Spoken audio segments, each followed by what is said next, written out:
ប៉ុន្តែថ្ងៃនេះខ្ញុំចង់ប្រាប់បងប្អូនទៅវិញថាបើសិនជាយើងពិតជាត្រូវការរកលុយពិតប្រាកដយើងត្រូវការបានចំណូលពិតប្រាកដពិតណាស់បងប្អូនត្រូវទៅសួរអ្នកដែលធ្វើបានពិតប្រាកដថ្ងៃនេះបងប្អូនត្រូវសម្លឹងមើលថាអ្នកធ្វើអាជីវកម្មស៊ូលៀនតើមានអ្នកដែលធ្វើហើយបានលុយឬអត់មានទេបាទឬក៏យើងតែងតែទៅស្ដាប់អ្នកដែលធ្វើមិនបានលុយបើយើងទៅស្ដាប់អ្នកធ្វើមិនបានលុយយើងក៏នឹងទៅរកផ្លូវមួយដែលអត់បានលុយដូចគ្នា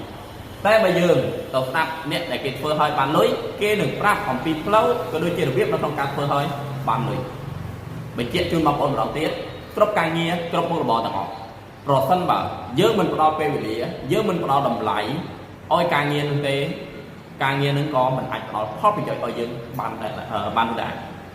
ជាស្ដែងឧទាហរណ៍ថាយើងធ្វើសំណង់បងប្អូនចង់បានលុយពីការងារនឹងប៉ុន្តែ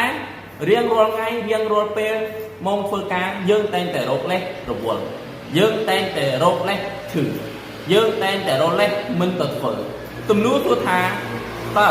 ការងារមួយនឹងអាចផ្ដល់ប្រាក់ចំណូលឲ្យយើងដែរឬអត់ពិតទេបាទពិតគាត់ណាអ្នកធ្វើអាជីវកម្មស៊ូលៀនភាគច្រើនតែងតែចង់បានលុយប៉ុន្តែសម្បូរទៅដោយលេសអញ្ចឹងថ្ងៃនេះបើយើងសម្បូរលេស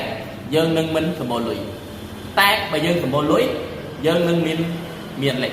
ណាបាទយើងនឹងមិនមានលេសអូខេណាបាទអរគុណច្រើនបងប្អូនទាំងគ្នាណាបាទបើសិនជាចង់រកចំណូលបានពិតប្រាកដកុំភ្លេចណាបាទមក